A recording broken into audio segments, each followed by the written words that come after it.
یا لومڑی کو، اس نے کہا اور شکار کر دے چلے. چلو جی، شیر کی مہربانی ذات لے لیا ہے، حالانکہ اس کو کسی کی مدد کی ضرورت ہے، وہ تو بادشاہ ہے. بادشاہ سلامت نے ساتھ لے لیا. شکار کیا 3 چیزوں کا.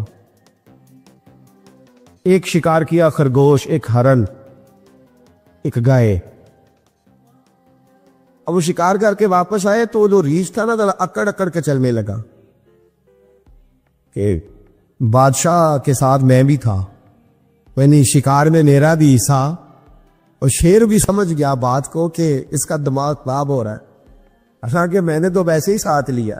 وہ ریچھ صاحب بھی نا تگڑے ہو گئے، انہوں نے کہا ہو میں ساتھ ہی تھا کہ اب بادشاہ نے تو ویسے ساتھ لیا تھا کہ چلو 2-4 آدمی مل کے. تو وہ پیر بارش شاہ صاحب رحمت اللہ تعالیٰ علیہ سے کسی نے کہا کہ آپ کے جو شیخ ہیں، آپ کے مرشد ہیں، آپ کو بلا بلا کے مشورے لیتے ہیں، کام لیتے ہیں، تو آپ تو بڑے خوش نصیب ہیں. تو انہوں نے کہا ہیر ہس بولے تے وہ دی مہربانی، ورنہ وانجے تے لاڈ ہی لڈاونے نے. انہوں نے کہا ٹھیک ہے، اگر اس نے مہربانی کر دی ہے تو اس میں میرا نہیں، ان کی نظر شفقت ہے.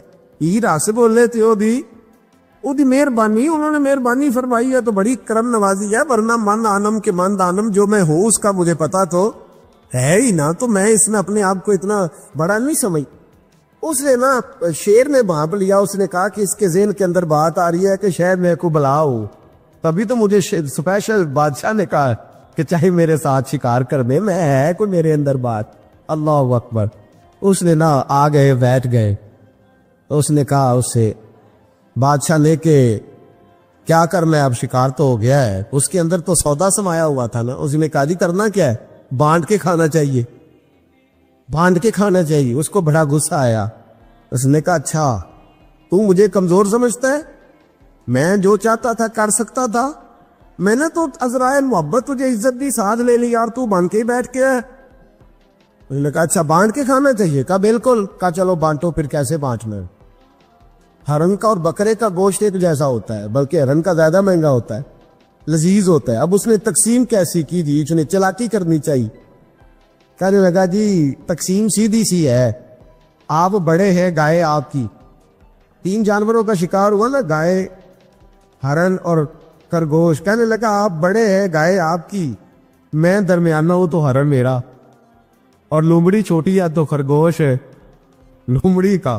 اس نے کہا تیرا پلا ہو جائے، کیسی تم نے تقسیم کی ہے. اس نے مارا پنجا اور ریچھ کو بھی مار دیا. اس نے کہا تو عجیب آدمی ہے بھائی، تجھے تو ذرا موقع دیا ہے تو نے ہاتھ ہی وہاں ڈال لیا ہے جہاں بالکل تیرا بنتا ہی نہیں تھا. اللہ اکبر. اس نے کہا اچھا مر گیا. اب لومڑی بھی سنبھل کے بیٹھ گئی. لومڑی ذرا تیز ہے، چلاک ہے. تو مولا رومی علیہ الرحمہ کہتے ہیں، اور شیر کہنے لگا لومڑی سے چل تو تقسیم کر، تو تقسیم کر کیا کرنا چاہیے. تو کہنے لگی بادشاہ سلامت تقسیم بڑی سادی سی ہے، سویرے ناشتہ خرگوش کا کرے، دوپہر کو آپ جب کھانا کھانے لگے تو ہرن تناول فرمائے، اور شام کو ذرا آپ زیادہ کھاتے ہیں تو آپ گائے کھائیں. یہی تقسیم ہے. بڑا راضی ہوا شیر. اس نے کہا تو نے یہ تقسیم بڑی اچھی کی ہے، یہ کہاں سے سیکھی ہے؟ کہنے لگی ریچھ کی موت سے سیکھی ہے. ابھی مرا ہے نا میرے سامنے، اس کی موت سے میں نے سیکھی ہے، اس لیے کہ اگر یہ تقسیم نہ کی تو مر میں بھی جاؤں گی. بات تو تفنن کی ہے، ظرافت کی ہے. لیکن ملا رومی کیا فرماتے ہیں؟ وہ فرماتے ہیں دوسروں کی موت سے سیکھ جا. حضرت عمر کا وصال ہوا، قبر پہ مٹی ڈالی جا رہی تھی. حضرت ابو دردہ نے نا یوں مٹی پکڑی ہوئی ہے، تو ایک ایک چلو کر کے مٹی ڈالتے ہیں نا، پہلے 3 چلو ڈالتے ہیں کہ چلو ہمارا بھی اس نیکی میں حصہ ہو جائے. تو مٹی ڈالنے کے لیے نا مٹی پکڑی ہوئی تھی. توجہ ہے آپ کی میری بات پر؟ اس مٹی کو لے کر کے جا رہے تھے حضرت ابو دردہ. مٹی لے کے جاتے حضرت سیدنا ابو دردہ حضرت عمر کی قبر پر ڈالنے کے لیے، یہ پکڑی ہاتھ میں، مٹی ڈالنے کا ارادہ کرتے تو واپس آ جاتے، پھر جاتے تو واپس آ جاتے، پھر جاتے. لوگوں نے کہا ابو دردہ ڈالتے کیوں لے؟ تو آنکھوں میں آنسو آ گئے، رو پڑے. کہنے لگے عزت کے اس کو ہے گراں پہ مٹی ڈال دوں، وقار کے اس بادشاہ پہ مٹی ڈال دوں. فرمانے لگے شہنشاہ کردار پر اس پر مٹی ڈال دوں. پھر میں مٹی پکڑی اور اپنے سر پہ ڈال لی. فرمانے لگے عمر تو مٹی کے قابل نہیں، مٹی کے قابل تو میں ہوں، میں تھا جس پر مٹی پڑنی چاہیے تھی. اور آپ فرمانے لگے لوگوں سن لو، اگر عمر جیسے تقوی کے بادشاہ بھی رب نے زمین سے اٹھا لیے تو ہم بھی بچیں گے نہیں.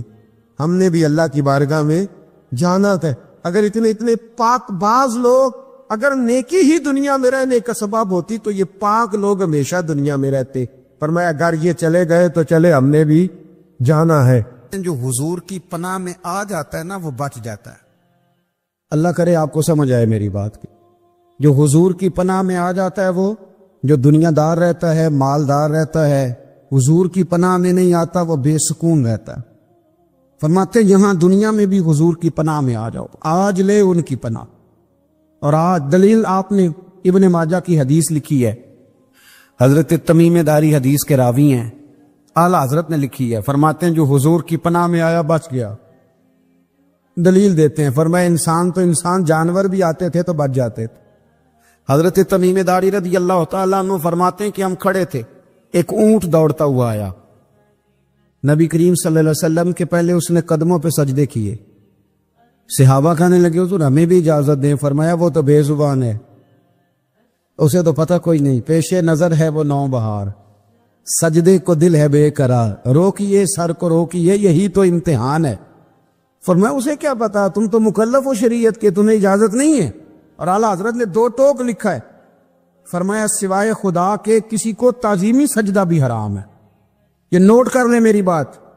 اور اعلیٰ حضرت نے فتاوی رضویہ میں لکھا ہے کسی قبر پہ جاؤ تو 4 ہاتھ دور کھڑے رہو. اللہ کرے آپ کو سمجھ آئے. کتنے ہاتھ؟ 4 ہاتھ دور کھڑے رہو, سورۃ فاتحہ پڑھو, درود شریف پڑھو, جس قبر پہ گئے ہو ان کی روح کو اصال ثواب کر, ان کے وسیلے سے دعا مانگو. اعلیٰ حضرت فرماتے ہیں قبر کو سجدہ بالاتفاق حرام ہے, طواف قبر کا کرنا بالاتفاق حرام ہے. بوسہ لینے میں اختلاف ہے کہ جائز ہے کہ ناجائز ہے, لیکن بوسے سے بھی چونکہ شک پڑتا ہے تو فرماتے ہیں احمد رضا کی رائے یہ ہے کہ بوسہ لینے سے بھی بچا جائے. وہ آ گیا تو اس سے اگلی باتیں کرتا, بس خاموش رہ, باادب رہ اور پیچھے رہ. تو حضرت تمیم داری کہتے ہیں یہ حدیث اعلیٰ حضرت نے لکھی ہے لمن والولا میں. فرماتے کہ اونٹ نے پہلے سجدہ کیا, قدم چومے, پھر اس نے حضور کے کان میں کوئی بات کہی. روزے دے دوالے نے غلامہ دیاں ٹولیاں, ایک پہ سن دے کروڑاں دیاں بولیاں.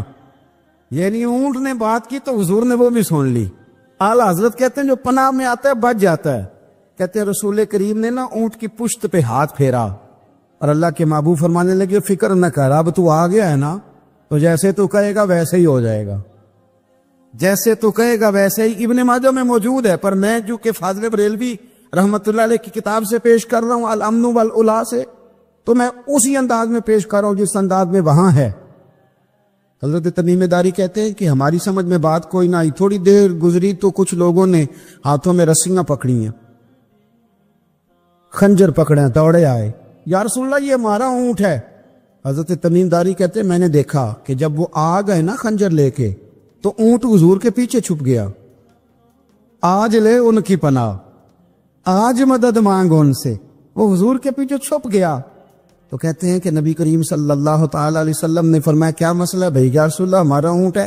ذبح کرنے لگے تھے دوڑا ہے. تو حضور فرمانے لگے وہ تو تمہاری شکایت کر رہا ہے.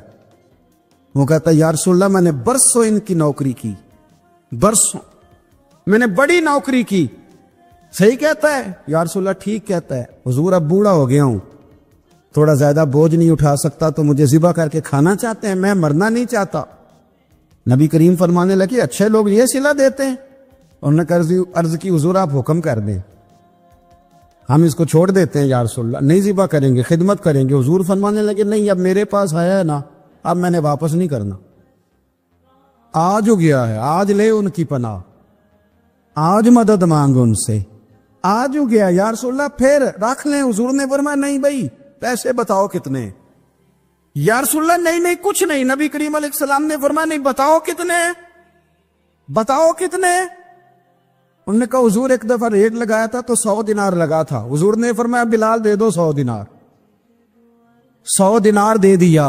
اعلیٰ حضرت فرماتے ہیں دیکھو ان کی پناہ میں آنے کی برکتیں کتنی ہیں. ان سے کہا تم جاؤ, وہ چلے گئے. حضور نے پشت پہ ہاتھ پھیرا, فرمایا جا تو آزاد ہے. حضرت تمیم داری کہتے ہیں وہ پہلے گیا پھر پلٹ کے آیا. اس نے نبی پاک کے کان میں کو بات کی. کئی باتیں کی، پر میں ایک بات کرتا ہوں، کئی باتیں کی، ایک بات کی تو حضور رو پڑے. اونٹ چلا گیا، ہم نے عرض کی حضور یہ کیا کہہ گیا ہے؟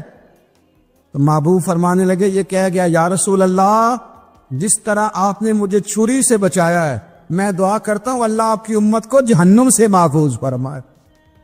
اللہ جہنم سے بچائے آپ کی امت، اس طرح مجھے چھری سے آپ نے محفوظ کیا. اعلیٰ حضرت فرماتے ہیں کن چکروں میں پڑے ہوئے ہو، کن چکروں میں؟ پیسوں کی پناہ لیتے ہو، عہدوں کے پیچھے چھپتے ہو، دولت کے پیچھے چھپتے ہو، تعلقات کے پیچھے چھپتے ہو. فرمایا مصیبت آئے گی تو یہ سارے ہٹ جائیں گے. اگر پناہ لینی ہے تو مدینے والے محبوب کی پناہ لو، دروازے رسول پہ آؤ، نبی کریم کی بارگاہ میں جھکو، حضور سے پیار کرو. اعلیٰ حضرت فرماتے ہیں محبوب کا ادب کرو، رسول اللہ کی غلامی کرو. فرماتے ہیں پھر کے گلی گلی تباہ، ٹھوکریں سب کی کھائے کیوں، دل کو جو عقل دے خدا تو تیری گلی سے جائے کیوں. اور فرمانے لگے جان ہے عشق مصطفیٰ، روز فزوں کرے خدا، جس کو ہو درد کا مزہ وہ ناز دوا اٹھائے کیوں. جس کو ہو درد کا مزہ وہ ناز دوا اٹھائے کیوں. انہوں نے محبوب کریم کی محبت کا پیغام دیا. صحابہ کی محبت کا، بولیے، صحابہ کی محبت کا پوری کتاب لکھی حضرت صدیق اکبر جناب عمر کے فضائل پر. اور مزے کی بات یہ ہے کہ اعلیٰ حضرت نے نا اردو شاعروں میں سے کسی کو توفیق نہیں ہوئی حضور کو شہنشاہ کہنے کی. اعلیٰ حضرت نے کہا میرے نبی شہنشاہ ہیں. دلیل کیا دی؟ فرمانے لگے پڑھو ترمذی. حضور نے فرمایا میرے 2 وزیر زمینوں میں ہیں، 2 آسمانوں میں. زمین کے 2 وزیروں کے نام ابو بکر اور عمر ہیں، آسمان کے 2 وزیر ہیں جبریل اور میکائیل. اعلیٰ حضرت کہنے لگی حضور وزیر تو کسی شہنشاہ کے ہی ہوتے ہیں، پھر کہہ لو نا شہنشاہ. تو پھر فرمانے لگے حاجیو آؤ شہنشاہ کا روضہ دیکھو، حاجیو آؤ شہنشاہ کا روضہ دیکھو. کعبہ تو دیکھ چکے اب کعبے کا بھی کعبہ دیکھو، کعبہ تو دیکھ چکے اب کعبے کا بھی، غور سے سن تو رضا کعبے سے بھی آتی ہے صدا، میری آنکھوں سے میرے پیارے کا روضہ دیکھو. اعلیٰ حضرت نے ساری زندگی اور صحابہ کرام کی بات کی، اہل بیت کی بات کی، اولیاء کی بات کی، صوفیاء کی بات کی، دفاع کیا سب کا، سب کے شانوں میں لکھا، امت کو بتلایا کہ اپنے بزرگوں سے جڑے رہو گے تو بچے رہو گے. اعلیٰ حضرت نے طنز کرنے سے، تنقید کرنے سے، بلا وجہ غلطیاں نکالنے سے اور ایک دوسرے پر لان تان کرنے سے ہمیں بچنے کو کہا. اعلیٰ حضرت فرماتے ہیں کوئی علم اگر آ جائے نا تو اس کا معنی یہ نہیں کہ سب کو جاہل سمجھ لینا چاہیے. سمجھ آ رہی ہے میری بات کی؟ ہم جس شعبے میں بھی ہوتے ہیں نا سامنے والے کو ان پڑھ ہی سمجھتے ہیں. مولویوں کے بارے میں بعض لوگوں کا خیال ہے کہ یہ پتہ نہیں کون سی مخلوق ہے، ان کو کیا پتا دنیا داری کا. میں صحیح کہہ رہا ہوں. اسی طرح جو میرے شعبے سے تعلق رکھنے والے لوگ ہیں وہ کہتے ہیں شاید سارے تاجر 2 نمبر طریقے سے ہی مال کماتے ہیں. یہ ہو نہیں سکتا، ایسا ہو نہیں سکتا. ہمیں نا دوسروں کی اہمیت کی خبر رکھنی چاہیے. ہم ایک دوسرے سے پیار، ہم طنز کرتے ہیں، تنقید کرتے ہیں. فاضل بریلوی منع کرتے تھے. آپ فرماتے یہ طریقہ درست. ہم جب غلطیاں نکالنے پہ جاتے ہیں تو معاذ اللہ اتنا اوپر بن جاتے ہیں کہ معاذ اللہ ثم معاذ اللہ اللہ رسول تک پہنچ جاتے. اعلیٰ حضرت کے زمانے میں ایک شخص نے کہہ دیا نبی پاک کا خیال آئے تو نماز ٹوٹ جاتی. عقل ہے نا جی، جہاں مرضی لے جاؤ. وہ کہنے لگا جی میں نے خالص اللہ کے لیے پڑھنی ہے نا فلسفہ جی، نبی پاک کا خیال آئے تو نماز ہے. اعلیٰ حضرت فرمانے لگے تو بڑا ہی پاگل ہے. جب تو کہے گا السلام علیکہ ایھا النبی، خیال آئے گا کہ نہیں؟ فرمانے لگے تو بڑا ہی نادان ہے. جب تو کہے گا اللہم صلی علی محمد وعلی، خیال آیا کہ نہیں آیا؟ فرمانے لگے تو نبی پاک کی بات کرتا ہے، نماز میں تو ابا اماں کا بھی خیال آتا ہے. ربنا اغفر لی والدیّ، فرمانے لگے ربے کے خیال سے نہیں ٹوٹتی تو مدینے والے کے خیال سے کیسے ٹوٹ گئی؟ فرمانے لگے بڑا ہی بیوقوف ہے تو. اعلیٰ حضرت فرمانے لگے تو کہتے حضور کا خیال آئے تو ٹوٹ جاتی ہے. فرمانے لگے جب تک حضور کا خیال آئے نہ نماز ہوتی نہیں. جب تک حضور کا خیال نہ آئے نماز ہوتی نہیں، سوال ہی نہیں پیدا ہوتا. لوگوں نے کہا جناب وہ کس طرح؟ تو اعلیٰ حضرت فرمانے لگے اللہ نے کہا قرآن میں واقعی الصلاۃ، نماز پڑھو. یہ نہیں بتایا کتنی پڑھنی ہے، اور یہ بھی نہیں بتایا فجر کی کتنی پڑھنی ہے، یہ بھی نہیں بتایا ظہر کی یہ بھی نہیں بتایا قیام کیسے کرنا ہے، ہمیں یہ بھی نہیں بتایا رکوع کیسے کرنا ہے. ہمیں کیسے پتا چلا؟ جب صحابہ نے کہا نا رب کہتا ہے نماز پڑھے تو کیسے پڑھے، تو حضور فرمانے لگے سلو کما رأیتمونی اصلی، نماز اس طرح پڑھو کرو جس طرح مجھے پڑھتے ہوئے دیکھتے ہو. تو کہا یہ تو کیسی عجیب بات کر رہا ہے کہ نبی کریم صلی اللہ علیہ وسلم کا خیال آئے. اور پھر بڑی مزیدار بات، ایک شخص نے اعلیٰ حضرت سے آ کے نا، اس زمانے میں نا ایک آریہ مذہب ہوتا تھا، اب اللہ کا شکر ہے وہ کوئی نہیں. اب ویسے جو بڑے نئے نئے مذہب نکل آئے ہیں، جو آدمی جتنا پڑھ جاتا ہے معاذ اللہ وہ ایک نئی بات ہی شروع کر دیتا ہے، اور جو انوکھی بات کرے اس کے پیچھے رش بھی زیادہ ہو جاتا ہے. سٹائل ذرا ہٹ کے ہو نا جی تو ذرا ماحول جلدی بن جاتا ہے. تو وہ آریہ مذہب تھا، تو وہ ایک آریہ آ گیا اعلیٰ حضرت کے پاس، آ کے کہنے لگا کہ فرض کی اہمیت زیادہ ہے کہ سنت کی؟ تو اعلیٰ حضرت فرمانے لگے بھئی اہمیت تو فرض کی زیادہ ہے. تو کہنے لگے آپ کا وضو تو پھر سنت سے شروع ہوتا ہے. وضو میں پہلا فرض ہے منہ دھونا، اور آپ سب سے پہلے ہاتھ دھوتے ہیں، یہ بھی سنت. ناک میں پانی ڈالنا یہ بھی، کلی کرنا یہ بھی. میری بات کی سمجھ آ رہی ہے؟ اس نے کہا یہ آپ عجیب لوگ ہیں، فرض اگر بڑا ہے تو پہلے فرض ہونا چاہیے تھا. سمجھ آ رہی ہے میری بات کی؟ لوگ دین پر بڑے بڑے مختلف اعتراضات کرتے ہیں نا. اس نے کہا جی پہلے ہونا چاہیے تھا فرض، تو منہ دھونا فرض ہے، آپ نے گھٹنوں تک ہاتھ دھوئے. اب یہ جو آپ نے ہاتھ دھو یہ بھی سنت، کلی کری تو وہ بھی سنت، ناک میں پانی ڈالا تو وہ بھی سنت، تو آپ تو چوتھے نمبر پہ فرض ادا کر رہے. تو اعلیٰ حضرت فرمانے لگے تم اصل میں محبوب کا غلام نہیں نا. ہاں تجھے کیا بتاؤ یہ بات کیا ہے، تو بیٹھ جا ہم سے سن، ہم تجھے بتاتے. اس نے کہا جی کیا مطلب؟ فرمانے لگے یہ محبوب جو ہے نا ہمارے، یہ ہمیں بڑی جگہوں سے بچاتے ہیں، یہ بچا بچا کے فرائض تک لے جاتے ہیں. کیا مطلب؟ کہنے لگے حضور نے ہمیں کہا ہے کہ پہلے نا ہاتھ دھو لو، پتہ چل جائے پانی زیادہ گرم تو نہیں، منہ جاوی نہ جائے، پہلے نا دیکھ لو. فرمایا پھر ناک میں ڈال کے پتہ کرا لو کہ اس میں سے بدبو تو نہیں آتی. سنت بھی ادا ہو گئی، پتہ بھی چل گیا بو تو نہیں آ رہی. اور فرمایا پھر منہ میں ڈال کے چکھ لو کہ بد ذائقہ تو نہیں. اب یہ 3 سنتیں ادا کر کے تم فرض ادا کرو گے تو اللہ بھی راضی ہوگا، اللہ کے رسول بھی راضی ہوں.